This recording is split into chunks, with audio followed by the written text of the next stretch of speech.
Bom dia a todos. Primeiramente, eu gostaria de agradecer a todos os participantes, aos membros do Conselho de Relações do Trabalho, da FIENG, que deliberou, né, pela existência, né, para o encaminhamento deste seminário, especialmente a todos os nossos convidados palestrantes, que com certeza, não tem a menor dúvida, que farão suas exposições aqui com um altíssimo nível, porque é peculiar de cada um deles, né? E o tema que nós vamos tratar envolve a cobrança do ADRAT, o adicional do RAT, que é totalmente ligado ao tema da aposentadoria especial. E este tema, ele reflete um grave problema dentro das empresas, e esse problema ele é muito crônico, ele nasce dentro até da própria estrutura, não que ele nasça, mas ele se propaga dentro da própria estrutura organizativa das empresas hoje, porque existe um limbo, de fato, entre o jurídico tributário, é o que a gente observa no dia a dia, e isso a gente traz assim com muita segurança, porque advém de consultas de inúmeras empresas, né? A gente que está na linha de frente aqui dentro da FIENG, a gente pode, de fato, afirmar que esse limbo, ele, de fato, existe. Então, entre o jurídico tributário e o jurídico trabalhista, as demais áreas de gestão das empresas, porque envolve também tema de saúde e segurança do trabalho, recursos humanos, muitas vezes a própria gestão de uma fábrica, falando de uma indústria. Então, esse tema previdenciário é um dos temas aí de ponta, onde a empresa fica no limbo e, muitas vezes, o tema ele não é abordado ou enfrentado na sua plenitude. E os temas previdenciários, normalmente, eles trazem, de fato, esse condão, eles ficam no meio entre o trabalhista e o tributário, e, na prática, há muito pouca especialização. Agora, numa órbita exatamente contrária a isso, a Receita Federal ela vem se especializando muito nessas matérias. Então, isso traz aí uma dor, de modo geral, para as empresas, de modo genérico, grandes, médias, pequenas, e as empresas têm que se preparar, não tem outra saída, elas têm que estar à frente dos problemas e à frente dessas demandas para poder enfrentar, porque vai vir com muita sede ao pote aí a Receita, né? Pós-Covid, é uma grande preocupação para nós, então é fundamental esse despertar para a elaboração de uma rica documentação, laudos relacionados à saúde e segurança do trabalho. Recibos de entrega de EPI, por exemplo, nunca foram tão importantes e, de fato, não existe tempo aí hábil para que as coisas comecem a acontecer. Elas já devem estar preparadas para isso. Então, o nosso objetivo principal desse seminário é alertar e preparar as empresas para a onda de fiscalização e possíveis autuações sobre essa matéria por parte da Receita, principalmente após uma grande confusão que foi gerada com a edição do Ato Declaratório Interpretativo número 2 da Receita Federal de setembro de 2019. Nós sempre fomos orientados, né, ao entendimento de que a empresa adota medida de proteção, a empresa que adotar a medida de proteção que neutraliza ou que reduz o grau de exposição a níveis legais de tolerância aos agentes, né, químicos, físicos e biológicos, aqui traz muita ênfase ao agente ruído, mas lembrando que a Receita, ela generalizou, né, no seu ato, a gente entende que não há que se falar em aposentadoria especial, porque está vinculado aí à neutralização do grau dos agentes, né, e nem tampouco do ADRAT. Mas a Receita, recentemente, ela firmou o entendimento de que mesmo a empresa que adote o EPI ou o EPC adequados e suficientes, elas dão aí o direito à aposentadoria especial aos seus trabalhadores e, consequentemente, a incidência do ADRAT. Na nossa visão, né, dos nossos palestrantes, tenho certeza que vai ser muito bem explanado a respeito, há uma distorção, né, uma leitura equivocada, inclusive, do julgamento do recurso extraordinário com agravo ARE 664-335 do Supremo Tribunal Federal. E nós vamos trazer uma abordagem não só tributária, mas previdenciária, e o que ainda não se foi falado pelo menos com bastante assertividade na esfera trabalhista, porque traz consequências dramáticas na esfera trabalhista, é um pouco disso também que a gente vai abordar de forma aqui até inovadora, e vamos falar das consequências da aposentadoria especial, da cobrança da DERRAT sobre as demais esferas, né, como as ações trabalhistas individuais, coletivas e ações de regresso por parte do INSS.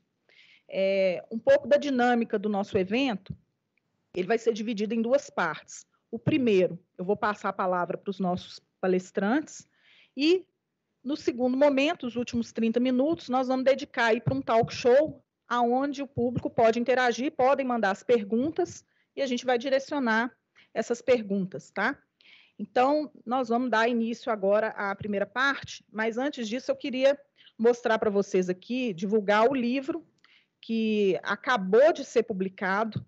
Se não é o primeiro, é uma das primeiras obras, eu tive a oportunidade já de conhecer, e por isso que eu indico, é bem didático, aborda o tema com uma dinâmica assim, de muito fácil leitura, a obra feita pelos colegas que vão palestrar aqui, a doutora Alice de Abreu Lima Jorge, doutor Guilherme, doutor Onofre, dentre outros, né, e o doutor Paulo Coimbra, o adicional à contribuição ao risco ambiental do trabalho, a DERRAT e a aposentadoria especial. Então, fica a dica aqui para vocês. Os nossos conselheiros, não é isso, doutor Guilherme? Serão agraciados aí com uma obra, os dois conselhos de Relações do Trabalho e o conselho, os membros, né, do Conselho de Relações do Trabalho, que nos ajudaram aqui com os encaminhamentos para esse evento, assim como os membros do Conselho Tributário da FIENG também. Então, muito obrigada aí pela obra, a gente agradece bastante. E vamos, então, dar início aqui às nossas atividades, porque o principal do evento, nós estamos ansiosos para vê-los falar. Então, nesse primeiro momento, eu vou convidar a doutora Alice de Abreu Lima Jorge, ela é mestre e doutoranda em Direito Tributário pela UFMG, ex-procuradora da Fazenda Nacional, ex-procuradora federal, sócia do Coimbra Chaves Advogados, e em seguida eu já vou apresentar o doutor Onofre Alves Batista Júnior, que é professor associado de Direito Público da UFMG, ex-advogado-geral do Estado de Minas, mestre em Ciências Jurídico-Políticas pela Universidade de Lisboa, doutor em Direito pela UFMG e pós-doutoramento pela Universidade de Coimbra. Então, eu convidei os dois porque ambos vão tratar em específico da matéria, né, a aposentadoria especial, o RAT, a DERRAT, né, as principais diferenças, as consequências tributárias para as empresas e uma releitura. Nós estamos muito ansiosos para entender, na visão deles, essa releitura sobre a decisão do STF e em face da nota técnica número 2 da Receita.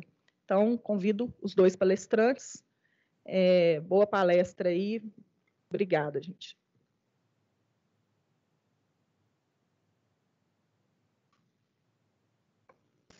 Professor Onofre, por favor, abra seu áudio, aproveitando a oportunidade para agradecer. Doutora Érica, muito obrigado pela palavra. Eu vou tomar a liberdade de começar falando e até pegando uma parte chatinha, que é exatamente esse arcabouço teórico que anda antes da gente entrar especificamente na decisão do Supremo, para mostrar exatamente as dificuldades, né, de interpretação que o caso trouxe, a confusão que o caso proporcionou, né? A Receita Federal, ela normalmente atua no seu planejamento em cima de teses, em cima de questões que acontecem, e ela se especializa e se alinha para atuar.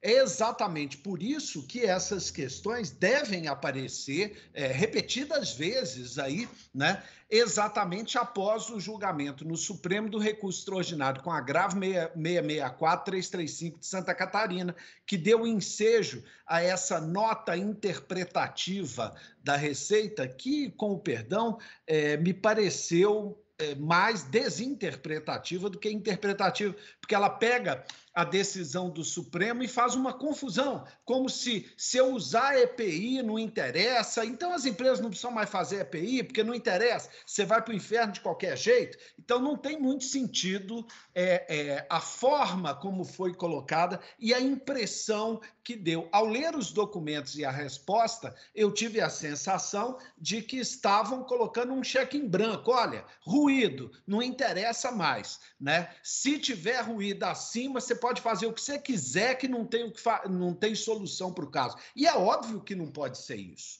né? A tendência toda da legislação, ela evoluiu exatamente no caminho do dano efetivo, no caminho da verificação concreta do prejuízo, não é?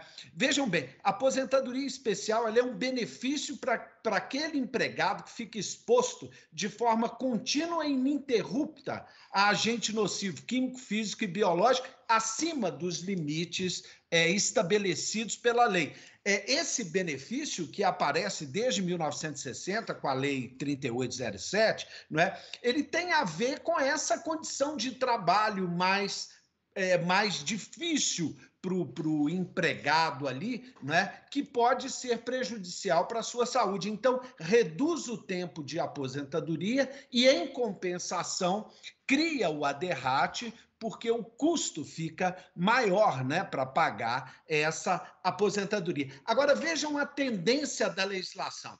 A Lei 9032 de 95 falava assim, basta ser de uma categoria profissional para você fazer jus à aposentadoria especial. Então, quem era de uma determinada categoria profissional, presumivelmente fazia jus à aposentadoria especial.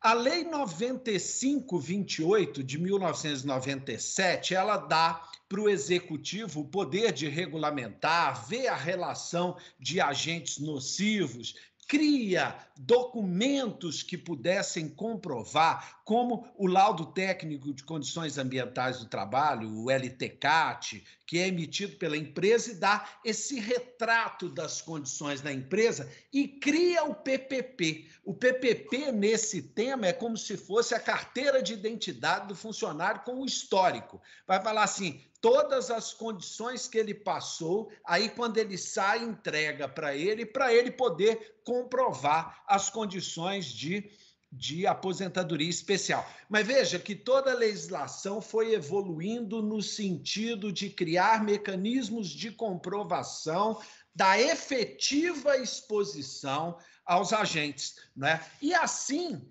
se consegue verificar uma linha de evolução dessa legislação nesse sentido, não é? Então, até 28 de abril de 95, por exemplo, ficou amarrado por categoria profissional, qualquer meio de prova.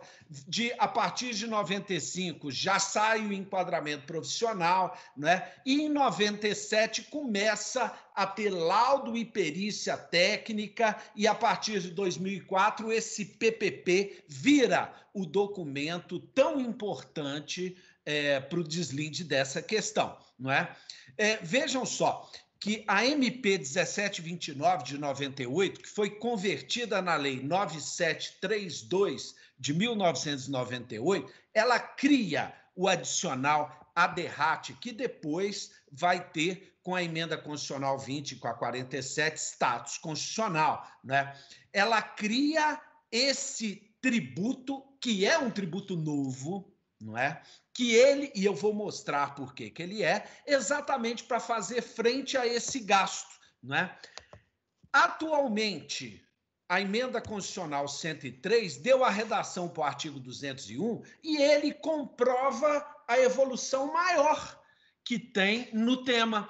Fala, é vedada a adoção de requisitos ou critérios diferenciados para a aposentadoria, salvo se lei complementar, ou seja, a aposentadoria especial é excepcional. Se ela é excepcional, o entendimento dela há de ser restritivo e não ampliativo, extensivo, como o fisco está imaginando. Ela é uma exceção, e isso a Constituição falou. Se você trata a exceção extensivamente você transforma exceção em regra. E aí seria um entendimento inconstitucional. Ela fala para deficiência e aqui deixa marcado de uma forma intensa. Observem, a exceção quando há efetiva exposição a agentes químicos e veda o critério antigo, que é o critério de presunção.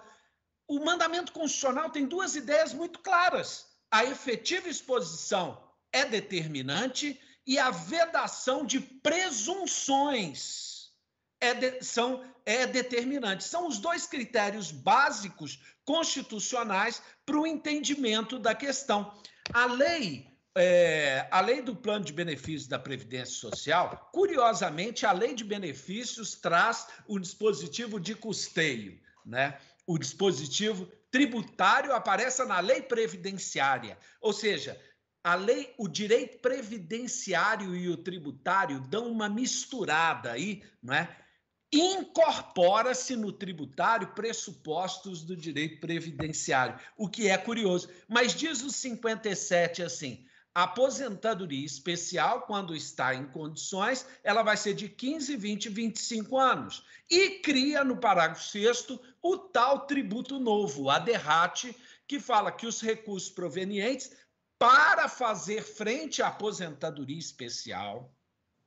Vejam que nós estamos falando de contribuição, ela é finalisticamente orientada. O fim determina a espécie tributária. Vai ser acrescido de 12, 9 e 6, conforme o tempo, 15 anos, 12, 29, 25 anos, 6%, conforme a atividade exercida, não é? E sobre a remuneração do empregado sujeito a essas condições especiais. Agora, o que fica muito claro nessa questão? Se temos efetiva exposição, a existência de EPI e EPC, dos equipamentos de proteção individual e coletiva, eles são determinantes para que se tenha efetiva exposição. O Constituinte, a Constituição não traz expressões soltas. Ela não falou exposição, não, ela evitou presunções. Então, se você nega a eficácia do EPI, você está fazendo presunções, você está tendo uma interpretação absolutamente inconstitucional e ampliativa, tratando a exceção como se fosse regra. Ou seja, é um duplo equívoco o entendimento que alarga as possibilidades de ação do fisco, não é? Apenas para se ter ideia, trata-se o ADERRAT, essa contribuição, como um adicional ao RAT, a contribuição do risco ambiental do trabalho, que aparece no artigo 22 da lei, agora de custeio, da 8.212, não é? A data é 1991. Eu não tenho jeito, com slide, eu erro todo, eu sou péssimo mesmo, né? Mas ele é a contribuição a cargo da empresa para o financiamento dos benefícios, né? É de 1%, 2% e 3% se o risco for leve, médio e grave. Observem a conexão do RAT com a questão de acidentes, com a questão relativa à possibilidade de acidentes. E os benefícios? Pensão por morte acidentária, aposentadoria por invalidez acidentária, auxílio acidente, auxílio doença acidentária. Ele tem a ver com acidente de trabalho, ao passo que o anterior tem a ver, o ADERRAT, que é o tema de hoje, tem a ver com aposentadoria especial. Vejam que o RAT pode ser dosado pelo fator acidentário de prevenção, que vem no artigo 10 da 1066, né, que possibilita reduzir com 0,5 ou aumentar com 2, né? Reduz 50% ou aumenta, não é? Até 100%, dependendo do desempenho da empresa. Observem que toda a evolução da legislação foi no sentido de favorecer o uso de equipamentos, garantir segurança no trabalho, como manda a Constituição. Por isso que não dá para entender o ADRAT de forma diversa.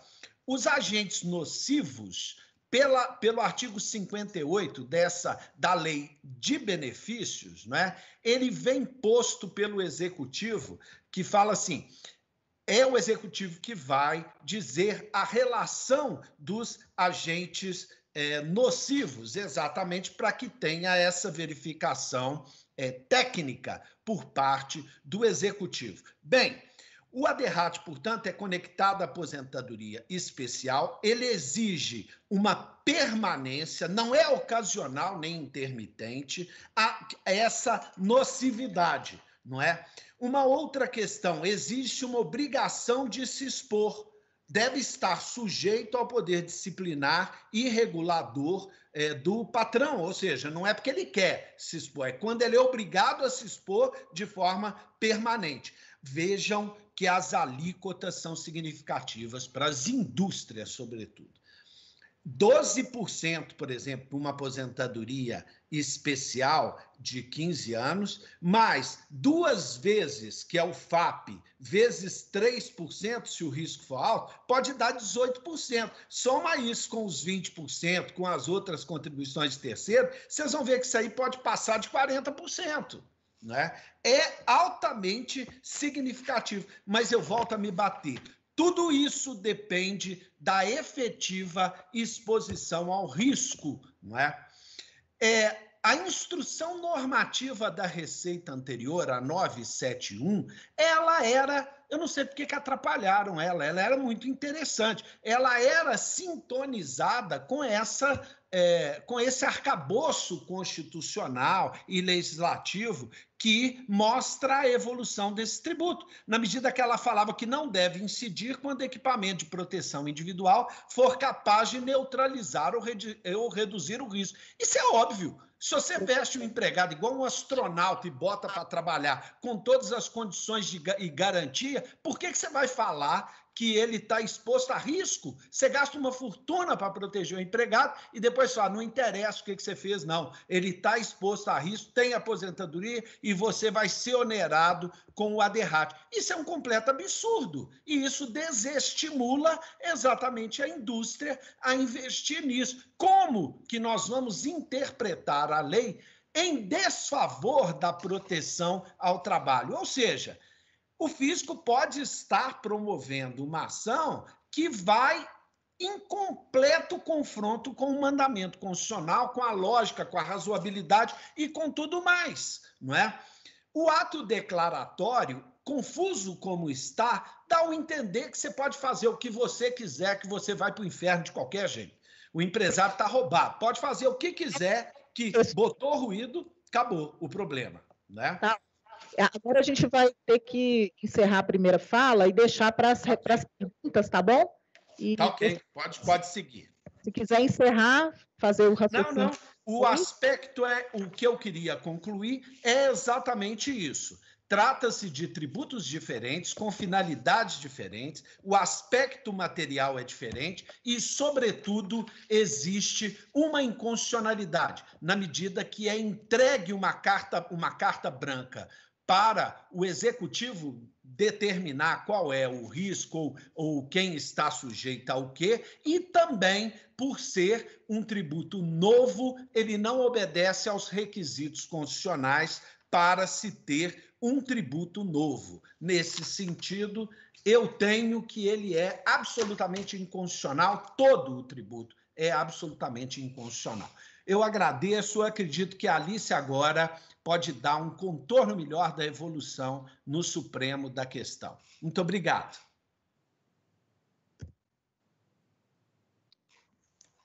Pois não, doutora Alice, pode dar continuidade, tá?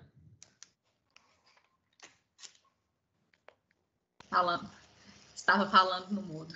Bom, muito obrigada. Primeiro, agradeço a doutora Érica Afieng, né, na pessoa da doutora Érica, por esse convite para falar de um tema de tanta relevância. E agradeço também, cumprimento a todos que estão aqui hoje nessa nossa mesa virtual. é sempre um desafio falar depois do professor Onofre, mas tentarei aí seguir. As nossas falas, elas são coordenadas, o professor iniciou com a parte teórica, né, trazendo aí os embasamentos por trás desse tributo, e coube a mim falar deste imbróglio que veio após a decisão do Supremo no recurso extraordinário com agravo 664335, e também, principalmente, após o ato declaratório interpretativo da Receita número 2 de 2019. Então, o professor encerrou a sua fala falando dele, né, e até perguntando por que a Receita resolveu bagunçar o que estava tão bem posto antes, né, na Instrução Normativa 971. E acho que um pouco da resposta vem desse contexto. E na minha visão, aí com as devidas vênias, eu entendo que decorre muito de uma interpretação simplista e pouco refletida da decisão do Supremo, colocando na decisão conclusões que não estão ali e que, em grande medida, são incompatíveis e contraditórias com o restante da decisão e com o contexto da decisão. O ato declaratório em si, ele já traz uma contradição, o que mostra, como o professor Onofre colocou, que talvez ele mais bagunce do que esclareça, porque ele vai dizer que ainda que haja medidas de proteção coletiva ou individual que neutralizem ou reduzam o impacto, será devido a derrate nos casos em que não puder ser afastada a concessão da aposentadoria especial. Mas o fato é que, se há medidas que reduzem, que neutralizam ou que reduzem a níveis de tolerância o impacto do agente nocivo, a aposentadoria especial não será devida, ela não pode ser devida, é expresso do texto constitucional. Na verdade, o que o Supremo disse é que, em determinadas circunstâncias, não se pode presumir, por força do PPP, que o uso daquele EPI, que a declaração sobre o uso daquele EPI, de fato neutralize ou reduz o impacto. E aí é um ponto que a gente vai trabalhar na sequência. O Supremo não diz que não reduz, ele não traz uma presunção, ele não coloca uma regra de que há uma presunção nesse sentido. A tese fixada no RE, em repercussão geral, né, que é uma tese que, até que seja revista, se vier a ser revista, vincula aos demais órgãos ali do judiciário, o que ela diz é que o PPP não é prova. Que ela não pode se partir desse pressuposto que o fornecimento do EPI, especificamente para a situação do ruído, não para os demais agentes, afaste isso. Mas o contexto que a gente tem em torno do ADI é que veio essa decisão do Supremo em uma leitura, na minha visão, aí, com todas as vênias a quem entende diferente, simplista e pouco refletida. Se entendeu que o Supremo disse que, no caso de ruído, a simples exposição no ambiente acima de 85 decibéis gera o direito à aposentadoria especial, independentemente de qualquer investigação sobre os EPIs e sobre as condições de medicina e segurança do trabalho. Por força disso, essa é uma decisão de 2014. Em 2015, o INSS solta um memorando interno orientando a concessão da aposentadoria especial nessas circunstâncias, e aí tratou não só do ruído, porque a decisão do Supremo trata só do ruído, mas aqui depois o INSS começa a revisar o seu entendimento não só no ruído, mas também em relação a agentes cancerígenos, a exemplo do benzeno, cromo, tricoetileno e outros agentes em que se considera que a simples presença no ambiente de trabalho traz a nocividade apta a atrair aí a aposentadoria especial. E em 2017 é atualizado o Manual de Aposentadoria Especial para trazer esse mesmo conceito. Vem em 2019, dentro desse contexto, e a Receita fala, já que está sendo concedida a aposentadoria especial e que o Supremo teve esse entendimento, então as empresas têm que recolher o adicional da aposentadoria especial. O ato em si, o ato declaratório em si, não diz isso tudo. Ele simplesmente diz que, se for devido a aposentadoria especial, será devido o adicional, o que é óbvio. E, ao mesmo tempo, ele diz que é possível ser devido a aposentadoria especial em caso de neutralização, o que é incoerente e incompatível com a legislação. Mas a gente vê apesar do ato não dizer tanta coisa e ser, na nossa visão, muito confuso, a Receita tem um plano de ação muito claro, a gente tem visto na prática, no dia a dia, as fiscalizações ocorrendo, demonstrando esse entendimento da Receita de que, se há ruído ou se há agentes cancerígenos no ambiente, independentemente de qualquer investigação relacionada à EPI, o adicional será devido.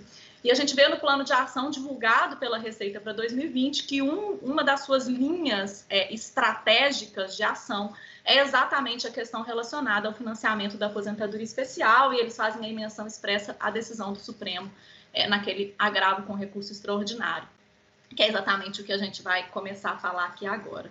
Vou tentar passar pelos temas mais para dar notícia, né, de olho aqui no tempo que me cabe, mas depois nos debates a gente pode retomar em alguns aspectos, as questões são questões que trazem geralmente muita discussão. Mas então o que o Supremo fez nesse julgamento desse agravo com recurso extraordinário? Ele fixou 2 teses. A primeira tese é totalmente em linha com o que o professor Onofre colocou, que o uso do EPI eficaz afasta o direito à aposentadoria especial e afasta o dever de recolher o adicional para custeio da aposentadoria especial. O Supremo diz isso muito claramente, justamente na linha do que o professor Onofre trouxe antes, de que a aposentadoria especial ela é uma exceção. O que a Constituição busca é reduzir, é afastar a nocividade. O valor maior é a proteção da vida e da integridade física e da saúde do empregado, e todas as medidas devem ser para estimular isso. A aposentadoria especial é a última medida, é a última ferramenta, é para aqueles casos em que a redução ou a neutralização forem absolutamente inviáveis e que ainda assim, estando presente essa nocividade, então eu vou permitir que aquele empregado se aposente com um menor tempo de trabalho, porque eu vou sujeitá-lo por um menor prazo, né, por um menor período de tempo, aquelas condições nocivas que não puderam ser afastadas. E em alguns votos, inclusive, se diz que não se pode, que seria injusto, né, seria antissonômico, seria contra a igualdade, conceder aposentadoria especial a um empregado que recebe EPI eficaz, que não só recebe, né, tem que ter toda a prova de treinamento, de uso adequado, etc. Mas se o empregado usa um EPI eficaz e, portanto, não está sujeito a agente nocivo, conceder a ele uma aposentadoria especial seria conceder aí um privilégio e não um direito, porque ele não tem a sua saúde efetivamente exposta como tem aquele que não tem uso desse EPI. Então, o Supremo, ele faz, na tese 1, ele faz uma leitura muito adequada, muito coerente da Constituição, em linha com tudo aquilo que a gente expôs antes. Mas ele traz uma tese 2, o caso tratava especificamente do ruído, e especificamente em relação ao ruído, foram trazidos aí uma série de estudos, à época, dizendo que não se poderia ter a prova naquele momento, com a ciência, né, com o estado da ciência naquele momento, de que o EPI seria eficaz para efetivamente reduzir ou neutralizar os efeitos do ruído, porque o EPI é feito para fins auditivos, mas o ruído tem efeitos para além dos efeitos auditivos, ele tem efeitos vibratórios, ele pode prejudicar o corpo humano em outras medidas, e além disso, mesmo para fins auditivos, é preciso que você tenha treinamento adequado, que você tenha uso adequado e que a literatura comprovaria que nem sempre esse uso é feito corretamente. Então, que são alguns pontos que surgem. Como essa decisão tem sido interpretada pela Receita? Se tem ruído, então o EPI não resolve, eu não vou nem olhar, não me importa se você ofereceu ou não ofereceu EPI, isso pode importar para fins da fiscalização do Ministério do Trabalho e Emprego, perante a Justiça do Trabalho, para fins de insalubridade, mas para fins de aposentadoria especial eu não vou nem olhar para isso, se tem mais de 85 decibéis no ambiente eu vou te autuar. A Receita tem enxergado assim. Na nossa visão, não foi isso que o STF disse. Primeiro que ele vai dizer, estou aqui apontando, vocês não estão vendo aqui nessa tela, né? Mas ele vai dizer que o PPP não é prova suficiente da eficácia do EPI. Ou seja, outras provas são admissíveis. É um ponto que o Supremo não responde, mas quando ele fixa a tese no sentido de que ele não é a prova suficiente, a resposta me parece ser que sim.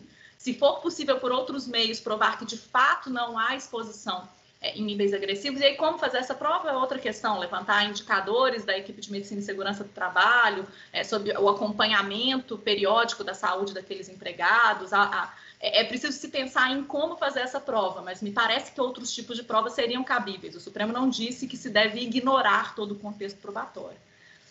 Quais seriam os níveis toleráveis de exposição? O Supremo também não disse. Porque ele quebra os impactos auditivos e outros impactos decorrentes de vibração. Nós temos a NR15 e a norma de medicina e segurança do trabalho número 1, que vão trazer aí níveis de decibel para fins de ruído, para que se possa considerar algo como nocivo, mas o Supremo fala sobre vibração. Vibração não é o objeto dessas normas, não foi isso que se pretendeu medir com essas normas. E nós temos anexo específico na NR15, temos uma norma padrão específica da Fundacentro para medida de vibração. Então, esse é um outro ponto. O último ponto que fica o próprio Supremo diz que a sua decisão é provisória. Já estou aqui me aproximando do fim do meu tempo, então vou acelerar, mas já está caminhando para o fim mesmo. Boa parte desse slide eu até já antecipei.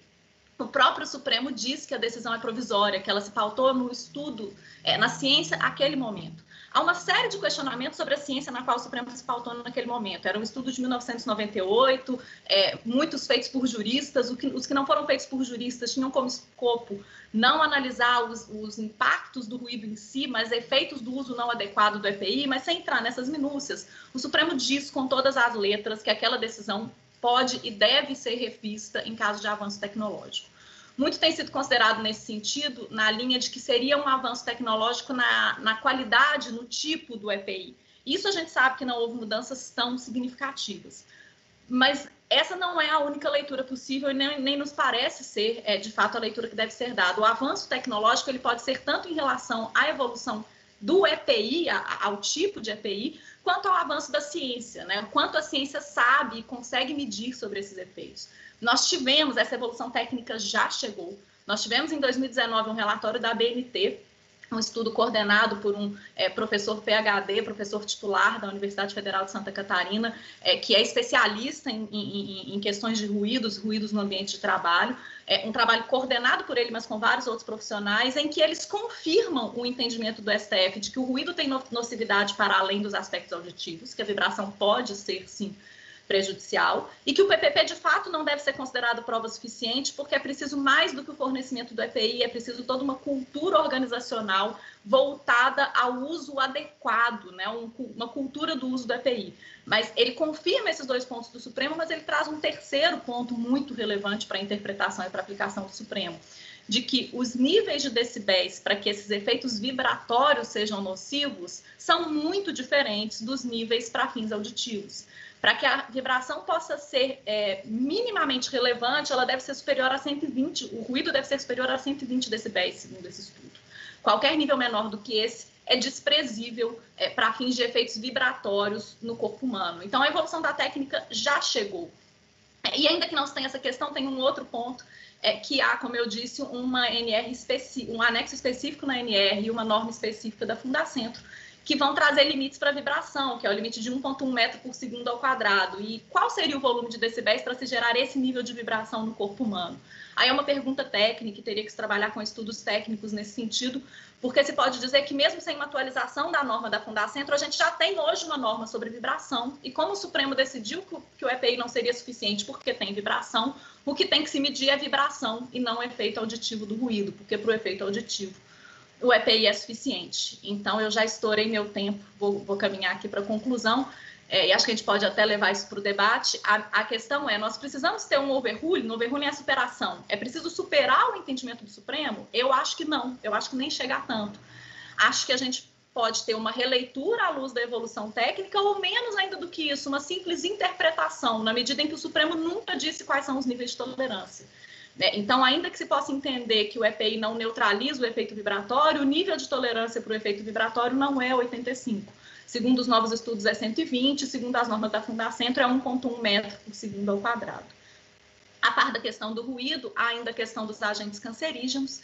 Esses não estão na decisão do Supremo, não estão de forma tão clara no ADI, mas é muito claro na aplicação que vem sendo feita da ADI, na jurisprudência administrativa, na jurisprudência do CARF, que a Receita tem autuado em caso de presença de agentes cancerígenos, desconsiderando qualquer presença de EPI, ela faz com fundamento nesse artigo 68 do decreto 823, e na jurisprudência também, né, previdenciária, que fala que o agente cancerígeno não há uma análise quantitativa, há uma análise qualitativa, a simples presença atrai o direito à aposentadoria especial. E aí são dois pontos que acho que é importante levar para o debate, não vou poder me aprofundar aqui, porque já estourei meu tempo, mas levando para o debate. O primeiro deles é que o EPI não pode ser desconsiderado. A receita de desconsiderar o EPI aqui é violar frontalmente a primeira tese fixada pelo STF no julgamento daquele recurso extraordinário com agravo, porque o STF disse expressamente que o EPI eficaz afasta o direito. Então, a questão é, se o EPI for eficaz para neutralizar, ele afasta o direito mesmo no caso dos cancerígenos. Se ele for eficaz apenas para reduzir, ele não afasta, porque a análise aqui é qualitativa e não quantitativa. E o segundo ponto é que as normas técnicas trazem níveis mínimos para se considerar presença, e a Receita tem desconsiderado isso também nas autuações, nas fiscalizações. A gente vai ver, por exemplo, no caso do benzeno, que é o mais comum, que a NR15 fala que é preciso ter misturas com 1% ou mais para que seja considerada uma presença relevante, apta a atrair aquela aplicação. Então, não faz sentido, diante de uma situação em que eu tenha uma mistura com 0,5% de benzeno, como a gente já viu em casos práticos, se ter uma autuação da Receita dizendo que há a presença do cancerígeno e que a análise é qualitativa. Porque aqui é preciso se ter o mínimo para que se seja considerado uma presença. Caso contrário, como o professor Onofre disse, a aposentadoria especial, ao invés de exceção, vai virar regra. E se a aposentadoria especial virar regra, na verdade, ninguém vai ter aposentadoria especial. E aqueles que efetivamente trabalham sob condições nocivas vão acabar se aposentando nas mesmas condições que os demais. A gente sabe que há questões orçamentárias envolvidas, a gente sabe que o saco não tem fundo, que o saco tem fundo. Então, isso acabaria levando a uma necessidade de se estender o prazo para aposentadoria especial e a uma injustiça no final das contas. Então, aqui é uma discussão não apenas voltada à necessidade das empresas e à injustiça em relação às empresas, mas uma injustiça, inclusive, em relação à própria sociedade e ao empregado. Porque tratar igualmente quem está efetivamente exposto e quem não está efetivamente exposto é tratar de forma desigual e injusta aquele que está sujeito a essa exposição. Então, pedindo desculpas porque eu me estendi e não consegui falar dentro dos 10 minutos que me cabiam, eu encerro aqui agradecendo mais uma vez pela oportunidade do debate. Tá ótimo, doutora Alice. Agora eu vou passar a palavra para o doutor Paulo Coimbra, que é o sócio fundador do escritório Coimbra Chaves, professor de Direito Tributário e Financeiro da UFMG, mestre e doutor em Direito Tributário para a UFMG. Doutor Paulo vai falar para a gente sobre as ações regressivas do INSS e trazer um panorama geral aí sobre o impacto econômico para as empresas.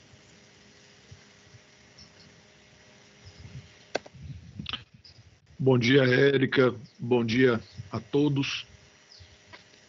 Alice, Walton, Onofre, Guilherme e Eduardo e demais assistentes. Muito obrigado pelo convite, obrigado pela oportunidade de podermos trazer temas tão atuantes, buscar as empresas para essas possíveis contingências que já conseguimos vislumbrar no horizonte não tão distante, né? A par das autuações mencionadas pela Alice e também pelo professor Onofre, nós temos aí um momento bastante inusitado, né?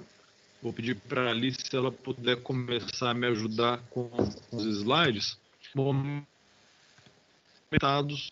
pela pandemia, né? Nós temos aí um estado de calamidade e uma das tentativas normativas, né, do Poder Executivo foi não considerar a contaminação pelo Covid como uma doença ocupacional. Nós também sabemos, né, que essa decisão, essa norma, por uma decisão do STF, foi suspensa, né? Esta suspensão pelo STF, no fundo, nos parece não ter um efeito prático tão relevante. A norma da 8.213, que prevê que nos casos de doenças endêmicas, será considerado, né, acidente de trabalho somente quando for comprovada a exposição ou contato do trabalhador em razão da natureza de seu trabalho. Então, isso restringe um pouco essa suspensão feita pelo STF, já que a norma anterior ela continua em vigor.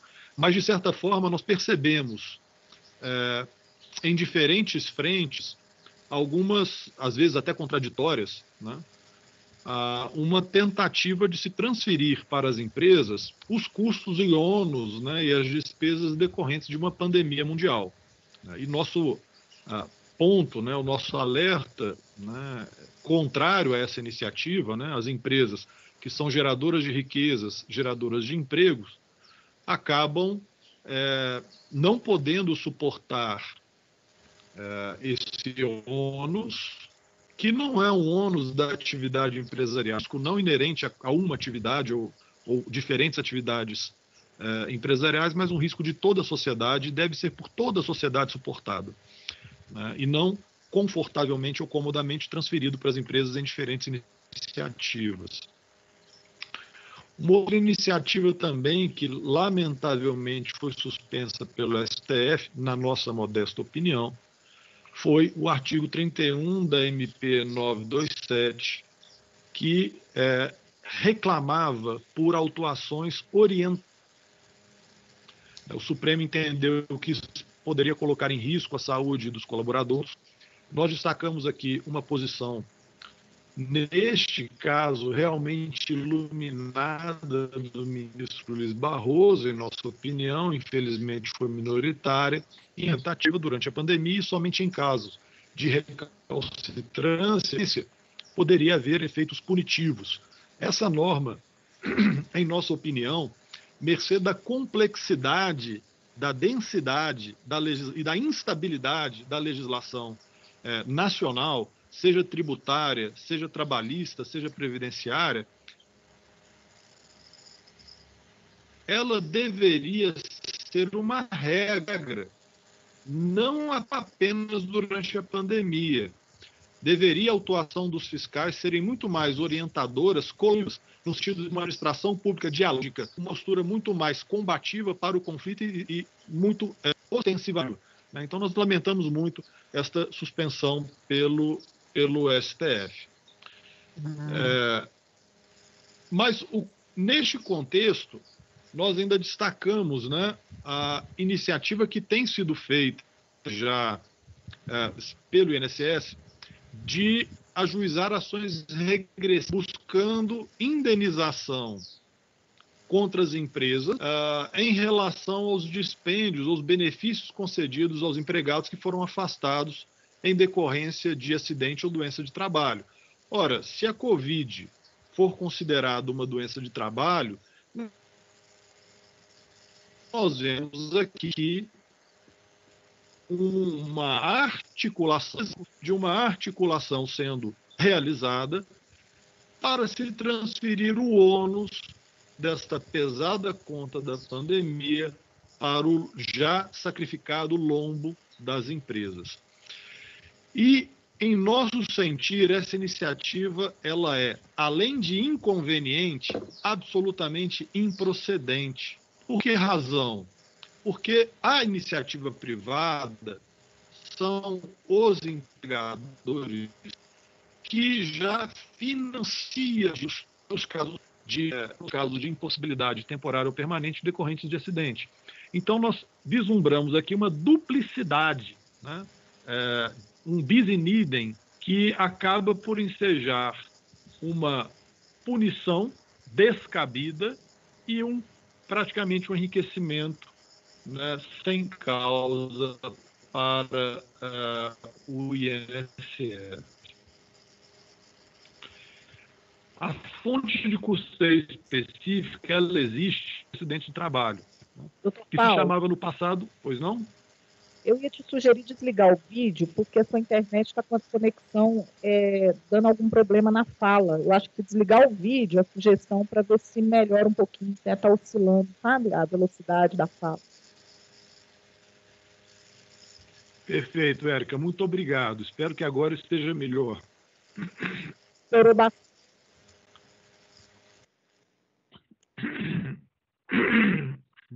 Então, nós temos na contribuição por riscos ambientais do trabalho um tributo finalístico, como já destacado pelo professor Onofre, que ele se destina ao financiamento dos benefícios decorrentes de acidentes ou doenças laborais que resultem na incapacidade temporária ou permanente. Então, existe uma fonte de custeio específica para isso, e esta de custeio servir como essa fonte de custeio, ela tem como base de cálculo total dos empregados, alíquotas variadas, como nós sabemos, variáveis conforme o risco da atividade. Aqui, a maioria dos empregados estão expostos em determinados estabelecimentos, o que revela um caráter securitário, né, proporcional ao risco acobertado, ou reduzida de acordo com a eficiência na prevenção dos acidentes de trabalho, que decorre do FAP, o fator acidentário de prevenção. Pode ser reduzida em 50% ou pode ser majorada em 100%, em função da frequência, gravidade e onerosidade. Então, quando ocorre um acidente de trabalho, a empresa, o empregador,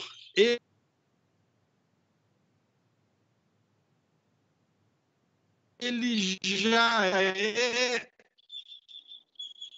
penalizado, né? O acidente de trabalho, ele irá necessariamente aumentar, inflar este FAP, E, em razão disso, ele irá recolher uma contribuição mais onerosa.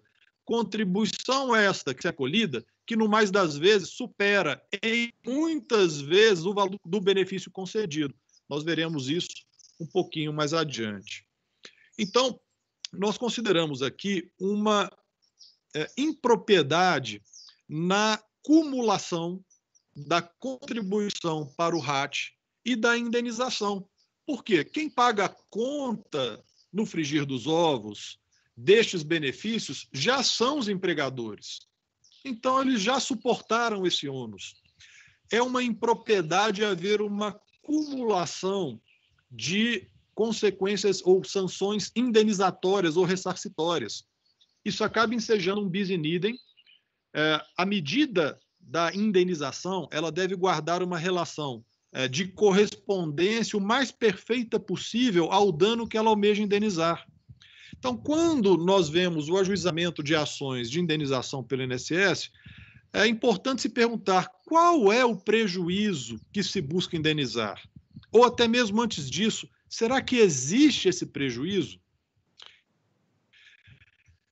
Nós sabemos pela teoria geral, né, da responsabilidade civil, são 3 requisitos básicos, são noções elementares, qualquer estudante de direito, né? A existência da lesão, a culpa e o nexo de causalidade entre eles. Esses 3 requisitos, eles são indispensáveis, né? E no caso específico, né, que nós estamos aqui analisando, esses benefícios do RAT, e, via de regra, a contribuição do RAT ela é muito superior. Então, é necessário que o INSS, para a procedência de seu pedido, antes de mais nada, ele prove a existência de prejuízo. Quando ocorrerá prejuízo? Quando o total dos benefícios concedidos superar o total superar o total da arrecadação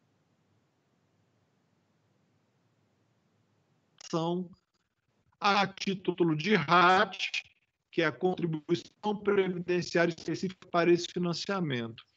Então, nós buscamos sistematizar o acidente.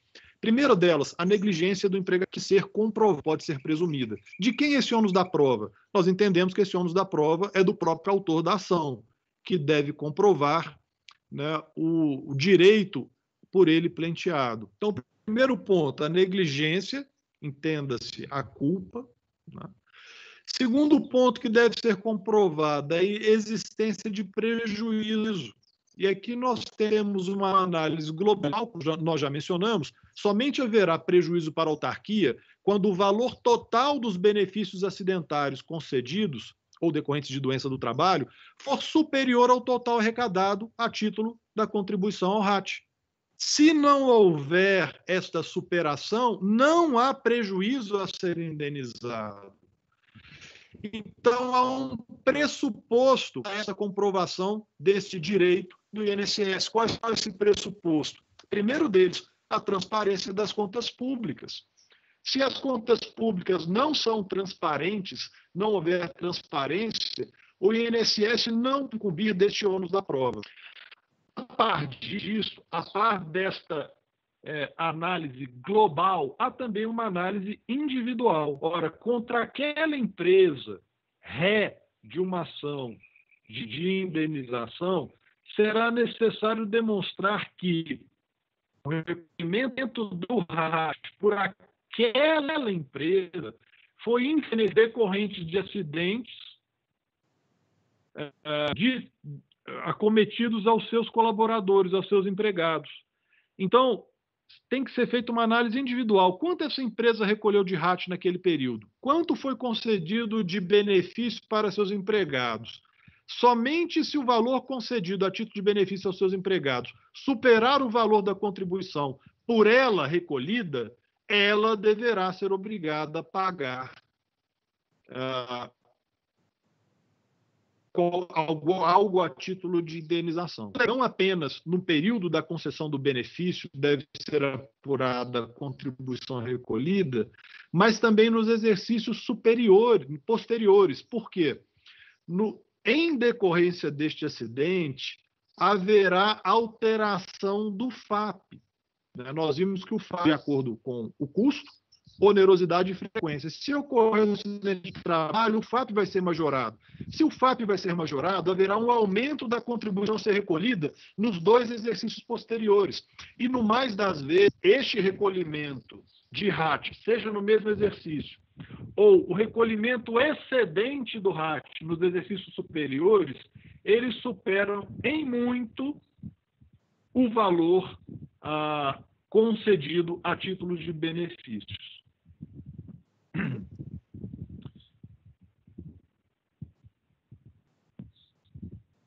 Alice, você pode passar, por favor? Nós temos aqui, a respeito da matéria, alguns precedentes do STJ que requerem e precisam ser revisitados.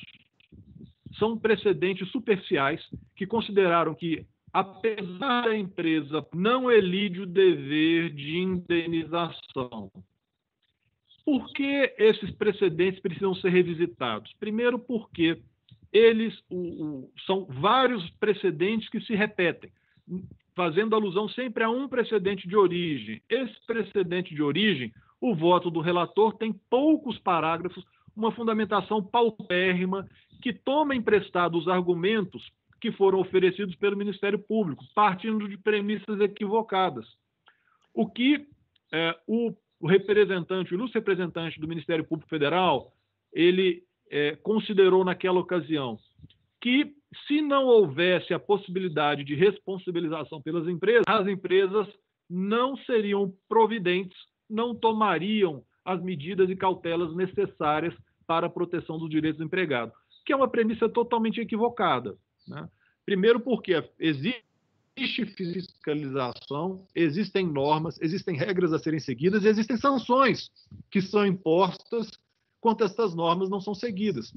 Então, o direito de indenização, ele não pode se respaldar, ele não pode servir como uma forma de buscar se garantir a eficácia das normas. Para isso, o direito usa-se da sanção e da coação e da coerção. São os recursos institucionais do direito, como dizia Kelsen. Então, são premissas equivocadas, sobretudo por quê? Porque o valor que está sendo o fundo do qual é retirado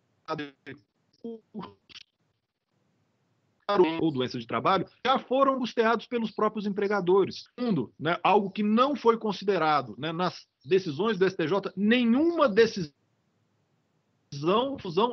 a demonstração ou a perquisição se realmente existe um prejuízo ou não.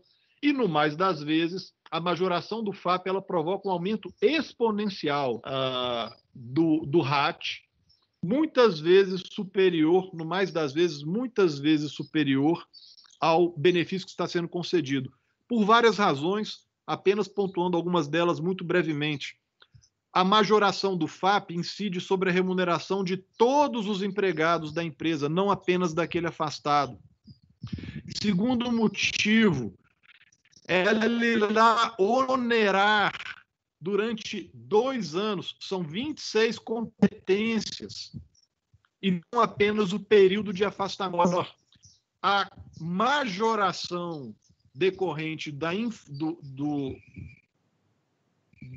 de ser o FAP inflado, né, não se limita ao teto do benefício, né? Então, são vários motivos que induzem à conclusão de que o valor pago a título de RAT, sobretudo quando inflado pelo aumento do FAP, já supere muito e é mais do que suficiente para cobertar os custos decorrentes da concessão de benefícios oriundos de acidente do trabalho ou de doença. Bom, são esses os pontos que nós gostaríamos de compartilhar, agradecendo aí a atenção de todos e fico aqui à disposição para eventuais dúvidas e buscar enriquecer o debate. Muito obrigado. Obrigada, doutor Paulo. Antes de passar a palavra aqui para o doutor Walton, vou só trazer aqui 2 pontos de comentários. Primeiro, me pediram para repetir o nome do livro no início da fala, o adicional à contribuição ao risco ambiental do trabalho, a DERRAT e aposentadoria especial, a editora De Plácido, coleção Paulo Coimbra. Está aqui, gente, o livro.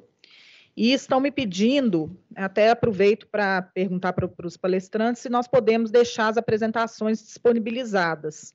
A gente pensa em deixar no canal aqui da FIENG, vamos ver a melhor forma se vocês puderem compartilhar. Já concordaram? Então, gente, será compartilhadas as apresentações, tá? Agora sim, eu vou chamar para palestrar o Dr. Walton Pessoa, ele é sócio do escritório Pessoa e Pessoa Advogados, é mestre e doutor em Direito do Trabalho pela PUC de São Paulo. Dr. Walton, pode dar início aí à sua explanação.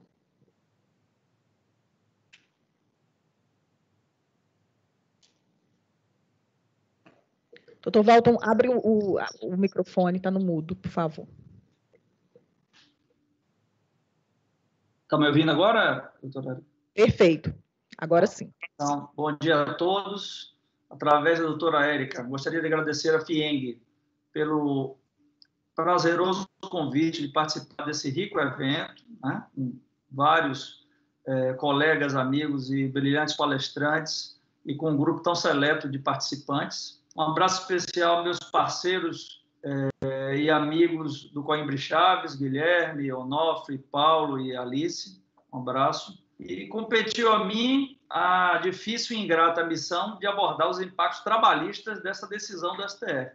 Difícil porque essa análise perpassa pelo estudo do sistema de precedentes de decisões vinculantes, que é um tema novo no nosso ordenamento jurídico, inserido com o CPC de 2015 e que, de fato, vai nortear aí a nosso posicionamento. E é um tema árido, um tema difícil, que não vou nem abordar com tanta profundidade aqui, porque nós não temos tempo, mas ele tem um impacto na análise que se pretende fazer.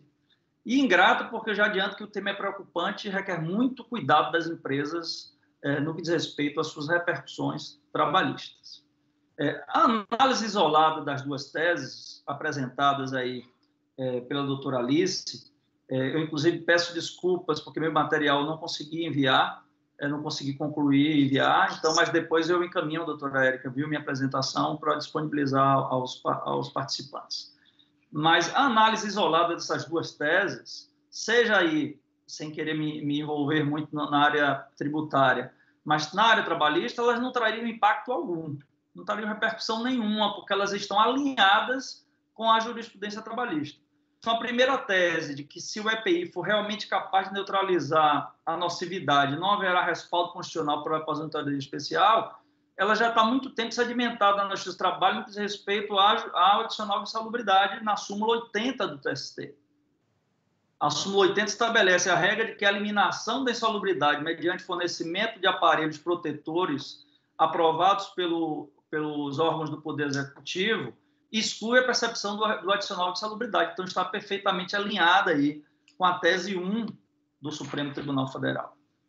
A tese 2 também, de fato, há muito tempo, na Justiça do Trabalho, o PPP ele pode ser descredenciado, ele pode ser elidido com prova em contrário. Inclusive, para a caracterização do adicional de insalubridade, é imprescindível a realização de uma perícia. Essa perícia ela pode perfeitamente invalidar o PPP. Então, o PPP não é uma prova inequívoca, ela pode ser desconstituída, e essa diretriz também já existia no processo de trabalho.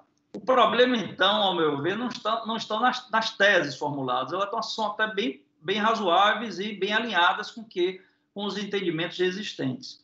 O problema é uma parte da fundamentação da decisão, constante na ementa da decisão, em que estabelece uma conclusão de que, ainda que existam elementos neutralizantes para o ruído, haveria um dano à saúde do trabalhador.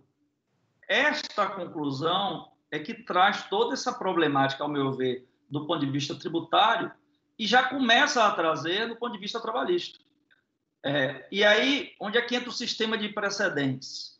É porque não só as teses, tem efeito vinculante, a ratio decidente também tem.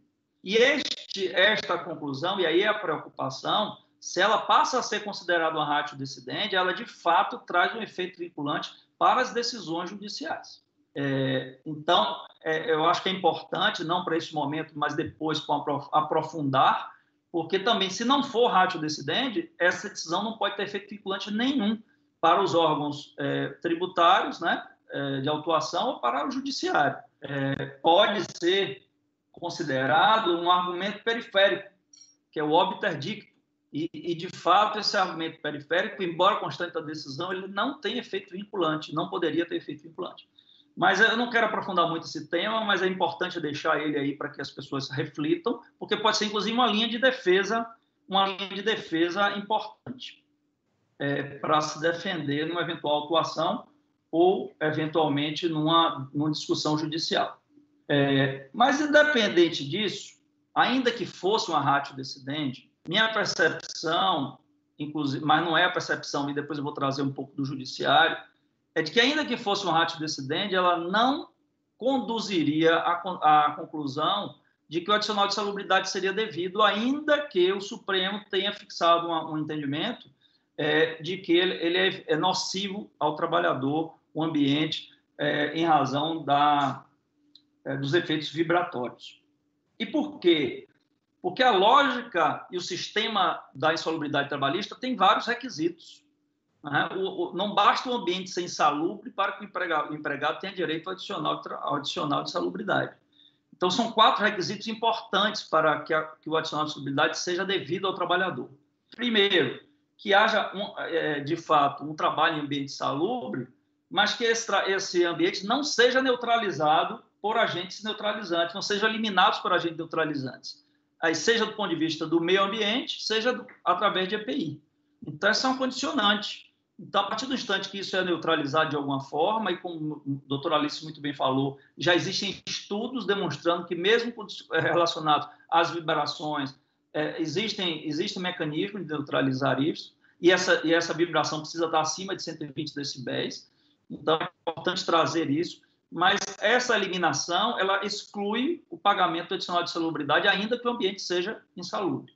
O segundo, e já tem súmula também nesse sentido, a súmula 448, é que a atividade, essa condição de insalubridade precisa estar regulamentada e especificada pelo Ministério do Trabalho. Ou seja, precisa ter uma norma indicando expressamente que aquela atividade e aquela consequência existem para que o adicional seja devido.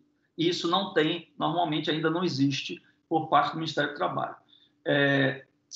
Terceiro, que a constatação seja feita através de perícia. Então, indiscutivelmente, será necessária uma perícia e que essa perícia confirme que esses danos, possíveis danos decorrentes do nível de tolerância vibratórios, afetem a segurança e a saúde do trabalhador. Sem perícia, essa decisão não tem repercussão nenhuma e ela não pode ser considerada. Então, não é possível, a meu ver, fechando esse primeiro ponto, não acho que essa decisão, ainda que seja uma ratio decidente, tenha impactos significativos para o pagamento, com consequência o pagamento do adicional de salubridade, sem que tenha havido perícia, sem que tenha havido a inserção desse risco e dessa atividade nas normas lá do Ministério do Trabalho, e sem que os fatores neutralizantes sejam considerados. Então, eu acho que é um caminho muito longo até que essa conclusão seja, de fato, implementada no processo trabalhista.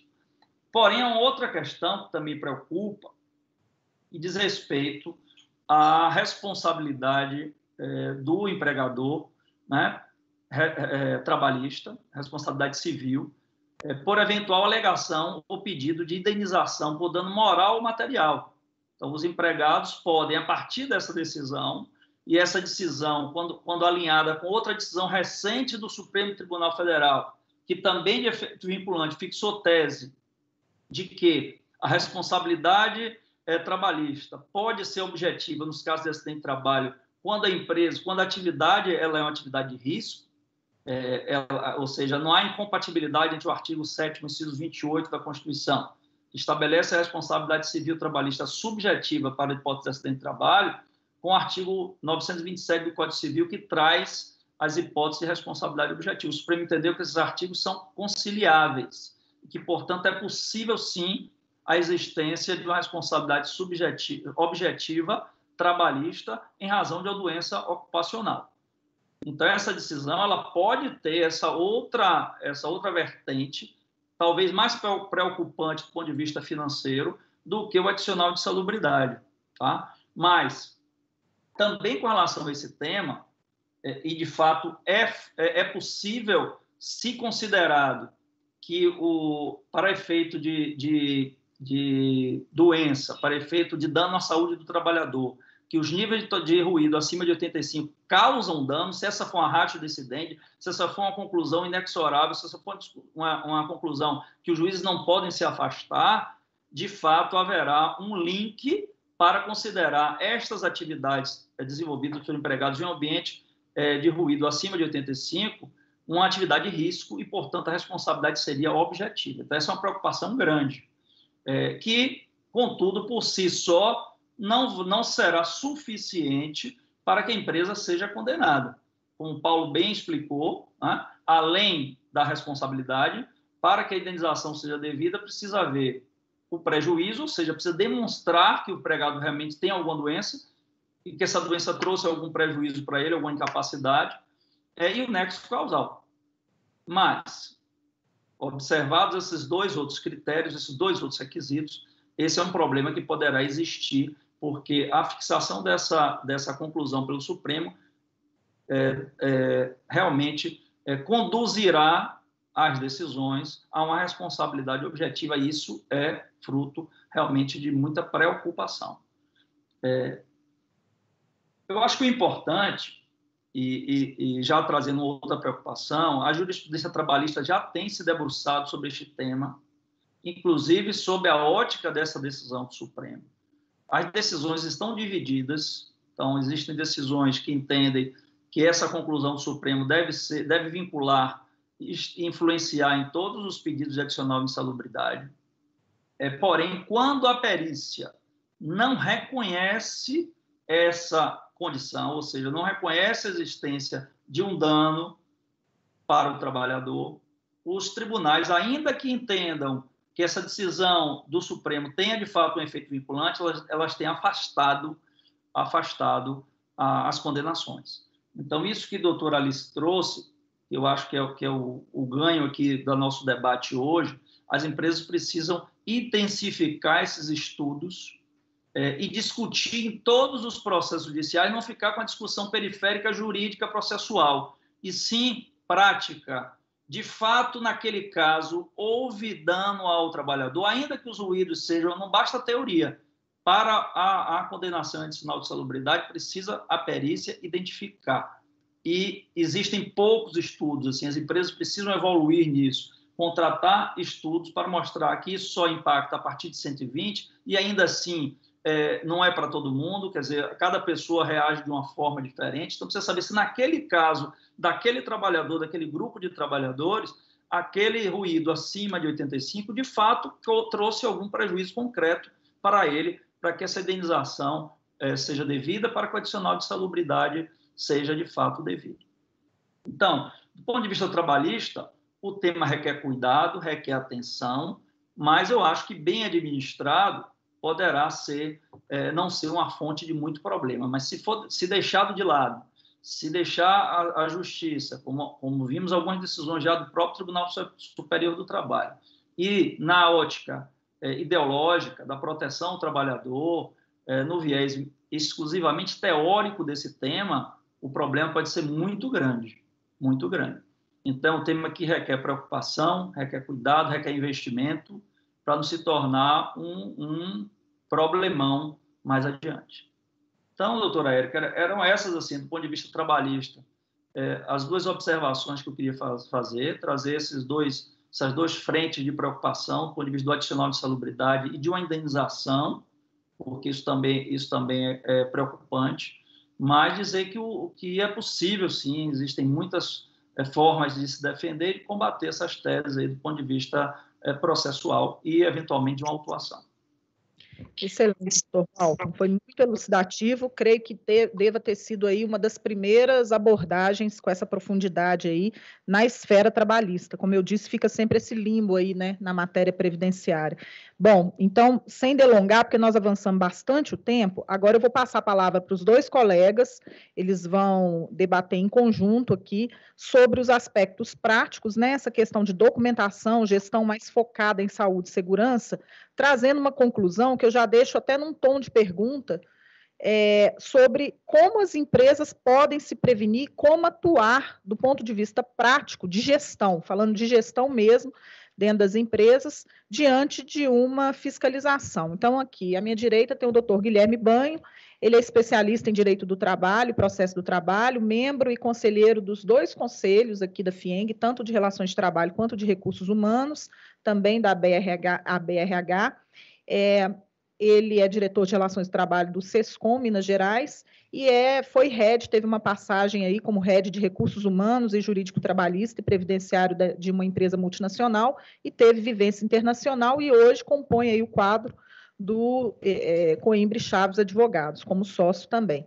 E à minha esquerda a gente tem o doutor Eduardo de Carvalho Nascimento, ele é diretor de Recursos Humanos e Jurídico Trabalhista, com passagem por diversas empresas multinacionais, e hoje ele está à frente à Estola do Brasil, a Agis Plásticos.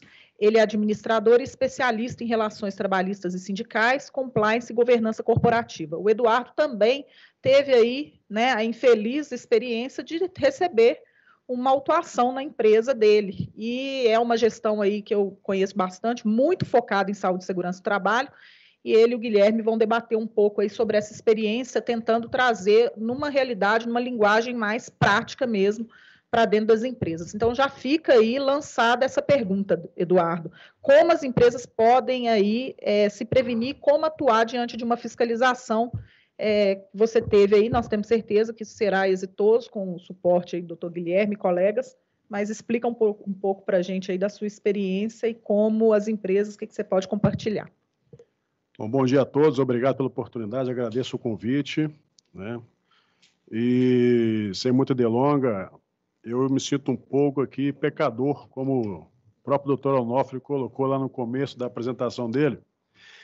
A impressão que eu tenho é que eu vou direto para o inferno, porque você sai um pouco deprimido desse debate, né? Porque não há ação que você conduza no dia a dia, não há observação legal que você implemente no seu dia a dia ali. Acho que lei você não se discute, lei você cumpre, né? Que é suficiente, né? É uma questão, Érica, muito desafiadora no dia a dia. Acho que os administradores, os gestores no dia a dia, dependendo do porte da companhia, tem que estar atento realmente às obrigações legais. E isso, a lei é muito clara com relação às documentações, PPRAs, PCMSOs, LTCATs, ASOS, né? PPPs, essas coisas, as estruturas devem funcionar, as medições devem acontecer, os profissionais competentes têm que estar no dia a dia fazendo o seu papel, cumprindo ali com total competência e orientando bem o administrador no dia a dia, e principalmente os empregados. Eu acho que para você realmente sair bem numa fiscalização, você tem que fazer isso ao longo do ano, não é no dia que ela acontece.